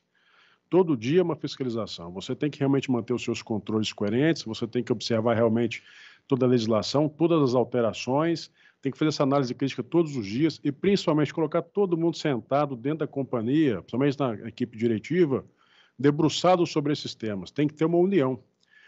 Porque a todo instante você é questionado com relação a essa conduta. Lá na história, como você colocou, eu comecei lá em 2016, realmente nós colhemos lá alguns resultados interessantes. A gente conseguiu uma redução de 65% em cima do RAT. Nós tivemos lá uma redução de acidentes do trabalho, somente com perda de tempo, nesses últimos 4 anos e meio, de 97%. Né? E o RH, quando ele é estratégico, realmente ele tem que conseguir ler uma DRE, um balancete, ele tem que conseguir conversar com o acionista e falar como que ele vai trazer mais dinheiro ou vai deixar de sair. Né? E tem que buscar um equilíbrio ali realmente nas relações do trabalho. A questão, como foi colocado aqui por todos os doutores aqui, é que o administrador no dia a dia ali, independente do porte da companhia, ele tem que estar atento, né, a diversas abordagens. Hoje você tem a Justiça do Trabalho, você tem o Ministério Público do Trabalho, com suas teses e teorias que te acompanham no dia a dia, você tem ali a Secretaria do Trabalho, e agora você tem a Receita Federal. E, não obstante, também a Justiça Federal, porque tem também o tema 213, que foi colocado há pouco mais de um mês, né, na internet para todos consultarem, uma decisão do juiz federal sobre a eficácia, como realmente justificar a eficácia de um EPI. Então, no meu papel, eu tenho que transformar o entendimento do risco da companhia, entendendo o risco país para o acionista estrangeiro, como que eu consigo conciliar essas interpretações no dia a dia e como que a gente consegue realmente blindar o negócio para que ela sobreviva. A impressão que eu tenho é que estão tentando matar a galinha dos ovos de ouro. Em vez de dar ali a ração, cuidar da galinha para colher o ovo, não, estão pensando em fazer aquela galinhada. Porque quando você lê sobre o tema 213, por exemplo, de uma forma muito clara, eles falam lá embaixo que, independente da decisão com relação ao EPI, a decisão vai ser sempre protetora para o lado do empregado, ok, tudo bem, acho que essa empresa tem que pagar e cumprir, mas principalmente proteção aos cofres públicos. Né? Não tem um diálogo nesse sentido. Então, a gente fica realmente muito descoberto, porque de nada vale aquela sensação de inoperância. Nós fizemos uma série de ações, né, observando a proteção coletiva, fizemos uma série de proteções individuais, mudamos EPIs, medimos as eficácias, mantivemos todos os controles, e eu não tenho receio com relação a isso. Quando eu cheguei na companhia, era uma empresa interditada em ruído e ergonomia, e hoje ela é totalmente compliant, está desinterditada. O Ministério Público do Trabalho esteve lá, a Secretaria do Trabalho, até então o Ministério do Trabalho esteve, acompanhou, e foi um processo de 8 meses, pelo menos, de documentações, visitas e acompanhamentos, e que certificou realmente o compliance da empresa. Agora vem, por exemplo, a Receita Federal, como você colocou, que está tentando, de alguma forma, caracterizar perda, né, prejuízo para o empregado com relação a vibrações, como o doutor Walter colocou agora há pouco, né? A comprovação.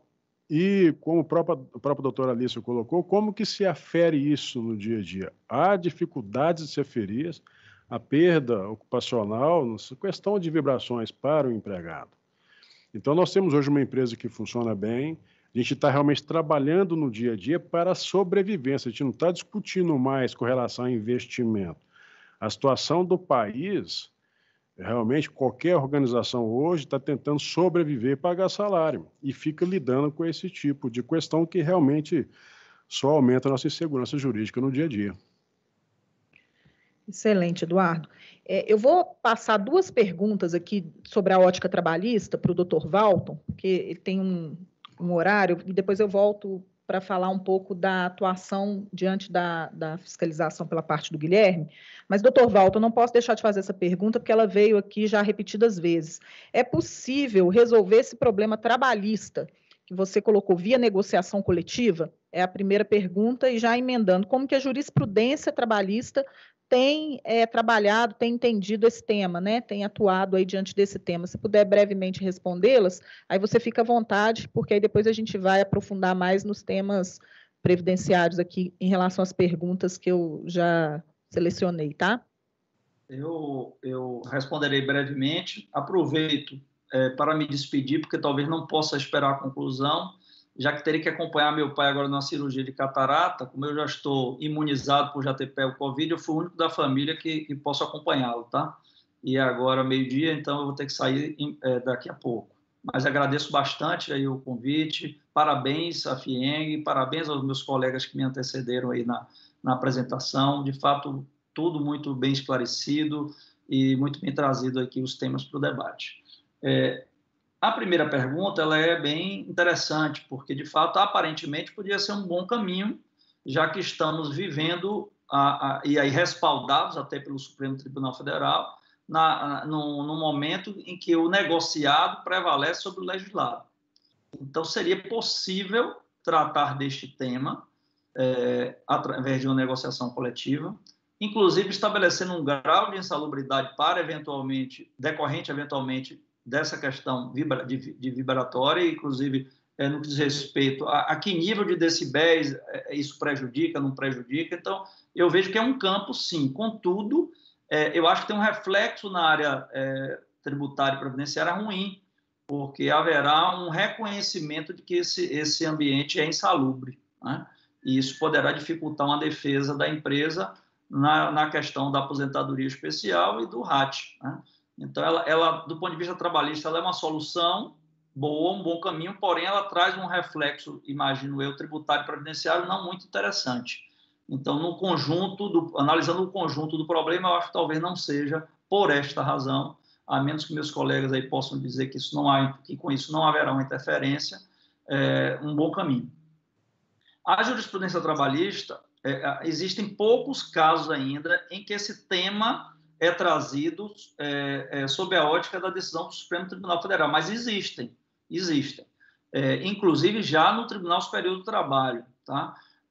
E algumas decisões estão respaldadas por essa decisão, entendendo que ainda que o EPI neutralize o ambiente no que diz respeito ao ruído, pelo Supremo Tribunal Federal ter entendido que traz outros problemas de saúde ao trabalhador, que ainda assim seria devido ao adicional de insalubridade, ou seja, seguindo a mesma linha da Receita Federal. Então, já existem, sim, decisões nesse sentido, só que aí não houve uma análise da perícia em si, ou seja, essa discussão foi afastada do julgamento, e aí eu acho que os colegas que acompanharam esses casos poderiam ter insistido nisso, porque existe súmula no TST e decisão de que adicional de insalubridade ela só é devido com a existência de perícia. Vejam que mesmo num processo em que há uma revelia, o juiz não pode deferir o adicional de insalubridade ou periculosidade sem que haja uma perícia, tem súmula e está no artigo 195, parágrafo 2º da CLT.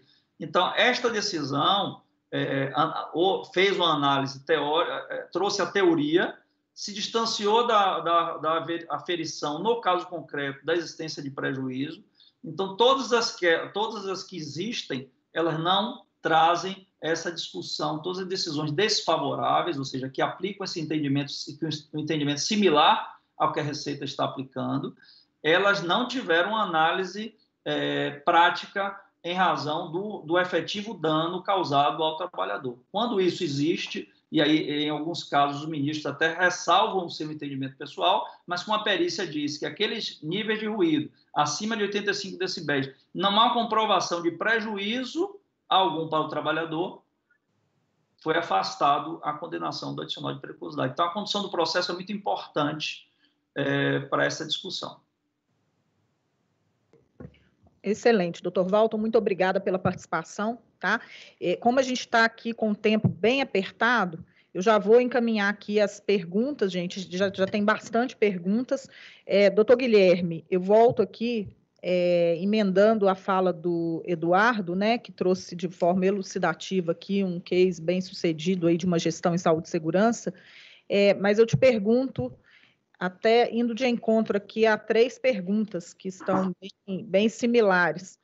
Já vou fazer as 2, 3 aqui em conjunto, mas tendo em vista o que foi falado sobre a nota técnica, o que a empresa deve fazer em caso de fiscalização? Então, voltando, como vem sendo essas fiscalizações na prática que vocês têm acompanhado e quais as sugestões, né? Vou deixar isso mais de modo genérico aqui, que você aproveita e traz a sua explanação, que seria nesse sentido também, já respondendo 2 perguntas. Claro que sim, Érica. Bem, bom dia a todos os presentes, as pessoas que estão nos assistindo aí pela TV Web. Érica, obrigado pelo convite. Agradeço aqui em nome de todos os conselheiros do Conselho de Relações do Trabalho. Faço aqui a voz deles, das nossas ricas discussões, também do Conselho de Recursos Humanos da FIENG. Falar depois de brilhantes colegas é uma tarefa difícil, mas que fica fácil quando a gente consegue fazer os links das brilhantes explanações que foram feitas desde a sua primeira fala, Érica, quando você disse sobre o limbo entre o trabalhista e o tributário. Veja bem, enquanto eu escutava atentamente o Eduardo, o Walton, o professor Paulo, o professor Onofre, a doutora Alice, que nós podemos ter na vida da empresa e do empregado 3 momentos completamente diferentes.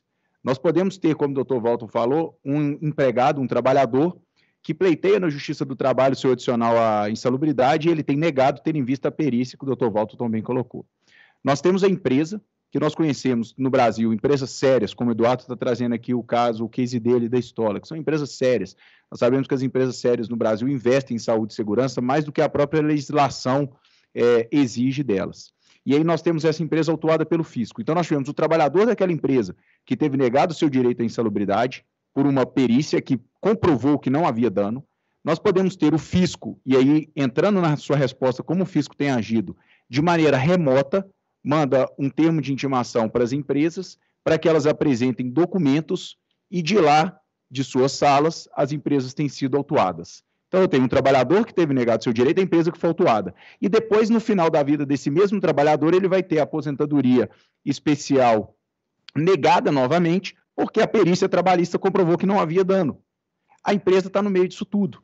Não é à toa que o Brasil é um dos países que tem um dos menores índices de qualidade de negócio no mundo, e vindo isso dessa insegurança jurídica que a gente tem. Ora, o professor Onofre trouxe muito bem, isso decorre da Constituição. O entendimento que as empresas vêm adotando até então, ou vinham adotando até então, não decorre de uma interpretação ou do eu quis fazer assim, eu quero prejudicar o trabalhador. Ela decorre de uma interpretação que vem advinda da Constituição. Eu preciso de uma efetiva exposição àquele risco. E a aposentadoria especial vai decorrer disso. Então, o que a Receita tem feito, o que os auditores têm feito, com essa confusão que o doutor Onofre traz, é trazer essa insegurança em que o trabalhador também não é protegido, porque, repito, ele depende de perícia para esse dano, em que a empresa ela tem o gasto para se fazer toda a sua defesa, sendo que ela fez um investimento, muitas vezes, como eu disse aqui, superior àquilo que a lei pede, para que no final nós tenhamos essa bagunça, como o professor disse, que uma nota deveria vir esclarecer, e o que ela vem fazer é confundir. Esse tipo de conduta da Receita não tem sido rara. Quando você mencionou no início que era algo para se esperar, é algo que já está acontecendo também.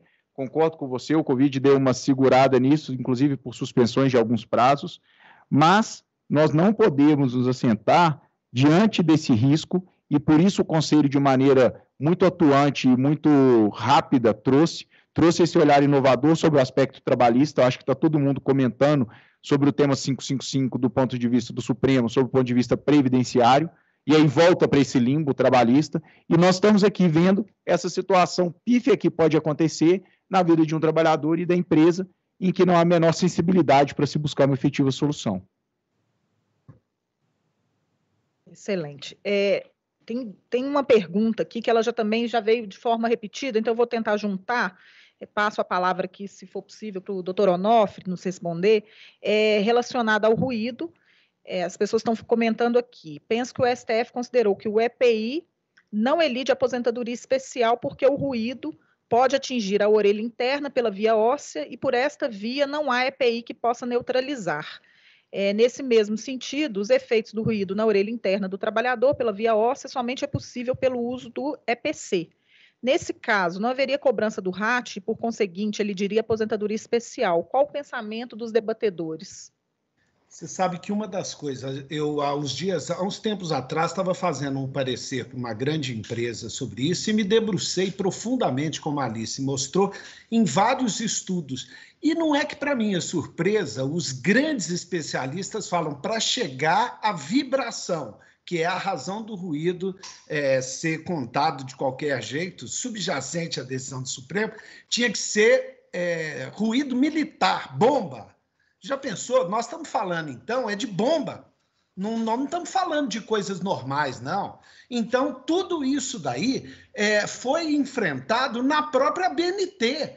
Então, nós estamos dizendo o seguinte, essa presunção que ofende a Constituição, porque ela fala em efetivo ruído, é que precisa ser afastada por perícia. E veja bem, a decisão do Supremo, ela fala o laudo não basta. ela não está dizendo que, em hipótese alguma, eu estou afastado e aquilo é absoluto. É lógico que isso não pode acontecer. Não existe nada que pode ser posto de forma absoluta, até porque o Supremo não decide caso concreto. Admitir que o Supremo fez essa avaliação científica é admitir que ele fez uma decisão em caso concreto, e isso não pode acontecer. E se você pegar os documentos que serviram de laço para a decisão do Supremo, foram escritos por advogados. Espera aí, nós estamos falando de uma pesquisa profunda feita com os especialistas. Então, a decisão deixou margem para ela mesma ser superada por evolução de EPI e EPC e, sobretudo, por estudos técnicos mais eficazes que pudessem respaldar uma mudança de orientação. A decisão está ótima. No estado da técnica de então, com o que eles tinham, estava ok, mas eles deixaram a abertura para isso. E é aí que entra a necessidade de estudos técnicos, perícia, documentação, uma assessoria especializada para a empresa se blindar dessa onda aí infernal, como disse o nosso amigo Eduardo, né? É uma onda infernal. Se você bobeia e não faz uma documentação e se prepara, você vai para o inferno mesmo tendo um trabalho exemplar. Particularmente, eu nunca vi um esclarecimento tão claro, professor. Parabéns, muito obrigada. Tem mais duas perguntas aqui que eu queria direcionar para a Alice com a mesma natureza, doutora Alice. Para o caso do agente biológico, como considerar a sua eficácia e, não é tão, mas é bem coligado aqui, o pagamento da alíquota para aposentadoria especial é devido apenas para o agente ruído ou é devido também pagar para os agentes cancerígenos? Muito obrigada, Érica. Em relação ao EPI, assim, como neutralizar o contato com o agente cancerígeno? Aí acho que é uma questão até que vai muito mais para a técnica, que escapa ao jurídico.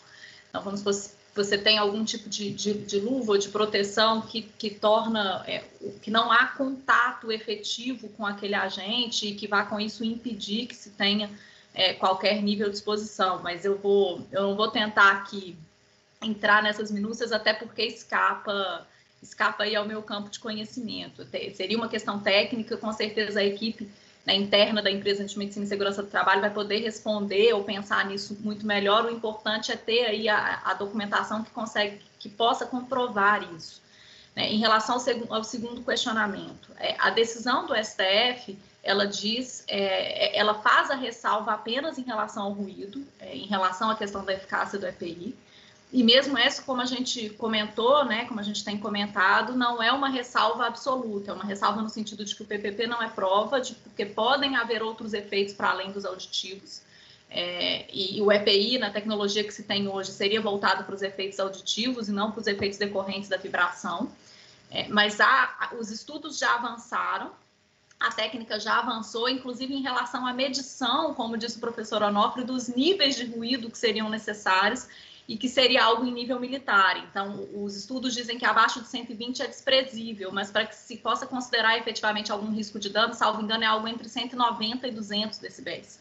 Então, é algo que extrapola muito o limite de 85, que é colocado para fins auditivos. E a própria norma técnica, a NHO 01, quando vai tratar do ruído, ela fala que ela é feita, a medição, e os níveis são colocados ali, especificamente para fins auditivos. A NR15 não vai ter essa ressalva, mas a NHO 01 tem. Então, o STF vai fazer essa ressalva especificamente em relação ao ruído, então é uma leitura possível de que seria devido, e a gente sabe que a Receita tem autuado nesse sentido, mas até assim, eu não me sinto confortável para responder devido no caso de ruído, porque a gente entende, na verdade, que com o uso do EPI eficaz é indevido, continua indevido mesmo no caso do ruído e mesmo com a decisão do STF em uma interpretação que nos parece a mais adequada. A decisão do STF fala só em ruído, faz a ressalva, essa necessidade de nova interpretação só para ela.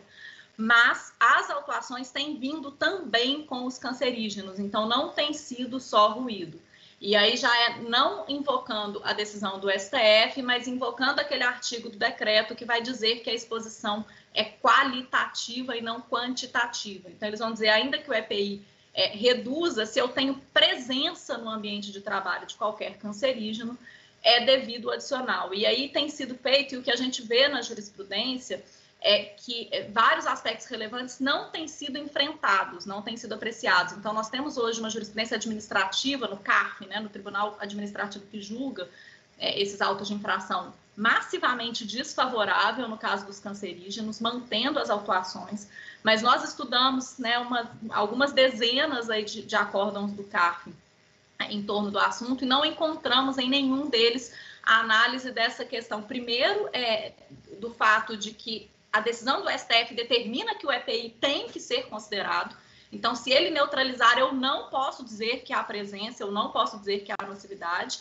E um segundo ponto muito relevante que também não tem sido apreciado é que as normas técnicas exigem para se considerar presença percentuais mínimos. Né? Então, no caso do benzeno, por exemplo, aí cada anexo vai ter uma previsão de X partes por milhão. No caso do benzeno, são misturas líquidas com concentração acima de 1%.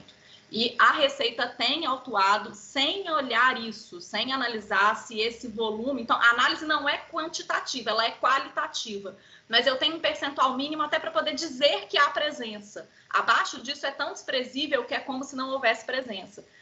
Caso contrário, no mundo que nós vivemos hoje, tem cancerígenos em tudo, né? Então, benzeno está na gasolina. Então, todo mundo que trabalha perto de um carro tem...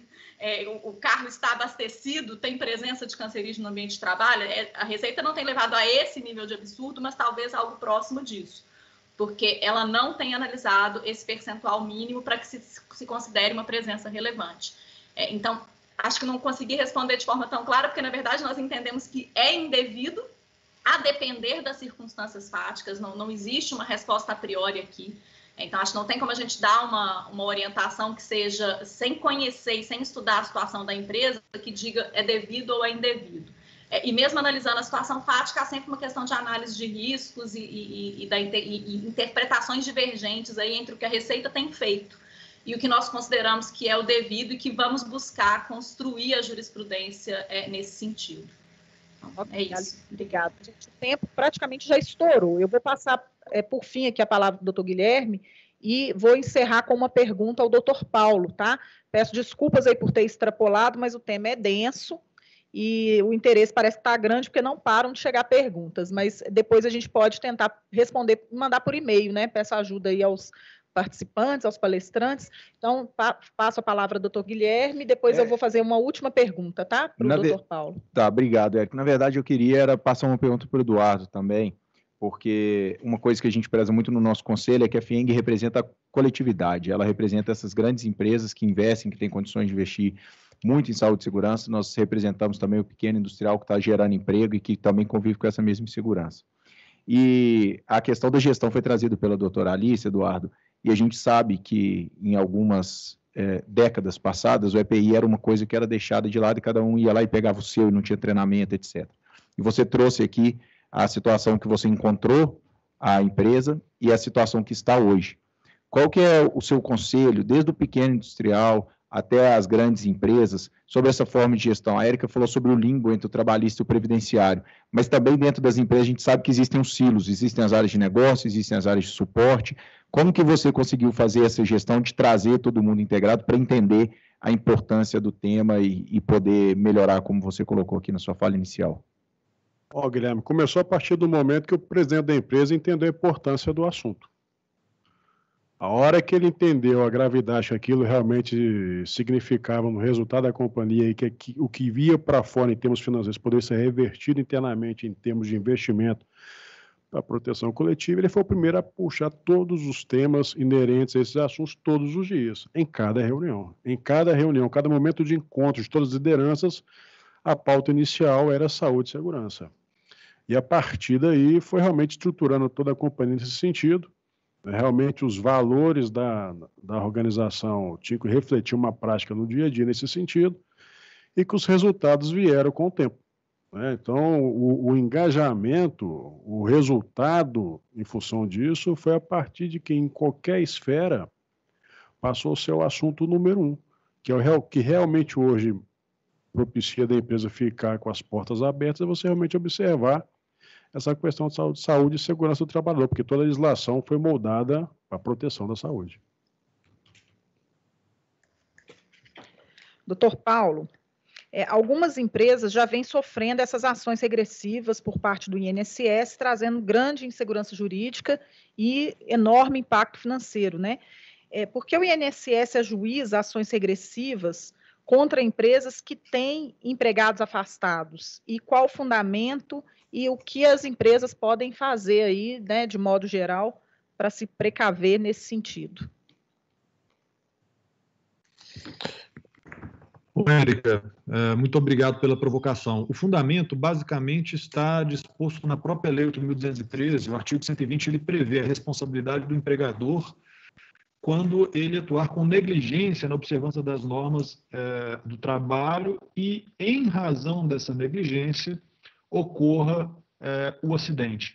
Então, assim, o que normalmente as empresas fazem quando recebem essa ação, ficam numa defesa muito focada na teoria, né, da responsabilidade, discutindo a ausência de culpa, né? E é uma prova difícil, às vezes. O que nós temos proposto é, além desse argumento para demonstrar a ausência desse requisito, da culpa, da negligência, também focar, em especial, na ausência do efetivo prejuízo, já que o INSS arrecadou muito mais do que pagou a título de benefício. Não haveria sequer prejuízo a ser indenizado. E isso requer aí alguns cálculos, alguns estudos que nós temos feito para aqueles clientes que têm nos provocado a respeito do tema. Excelente. Como eu disse, né, o tema ele não se exaure, é um tema bastante complexo. Eu queria deixar registrado que a FIENG ela tem cumprido o seu papel, ela questionou esse ato declaratório da Receita, tão logo houve a sua publicação. Tem esclarecido e orientado todas as empresas que a procuram, né? E o objetivo deste encontro é exatamente esse, trazer essa abordagem aí para um patamar de gravidade, de alerta, trazendo luzes aí, né, no fim do túnel, luz no fim do túnel, porque, de fato, quando chega a autuação fica muito difícil, até de pensar. Então, são muitas empresas que estão recebendo, têm nos perguntado, então a melhor forma de esclarecer de modo mais amplo aí, tentando abordar os principais pontos, né, que são muito polêmicos. E, enquanto FIENG, também nós já estamos estudando, né, possibilidades jurídicas na esfera coletiva, mas é muito importante que as empresas compreendam o risco e que também se preparem para as suas defesas na esfera individual, porque é muito, como isso foi bem abordado aqui, a doutora Alice trouxe isso na sua fala, bastante enfática aqui, que é muito importante o caso concreto, né? Então, até trabalhar numa seara coletiva, trazendo uma abordagem tão concreta, tão individual, tão particular, então não vamos, né, imaginar que vai ter uma solução mágica, mas a FIENG tem atuado e esse é o seu papel. E principalmente esse aí, de esclarecer, trazer essas orientações. Então, eu vou encerrar o evento por aqui, agradeço a participação de todos, foram mais de 150 participantes que a gente teve a oportunidade ao longo aqui de verificar, agradeço a participação de todos, e a gente vai compartilhar o material, sim, e na possibilidade aí, se tiverem mais dúvidas, mande para nós, que os nossos palestrantes vão nos ajudar aí nas respostas. Obrigada a todos, uma boa tarde.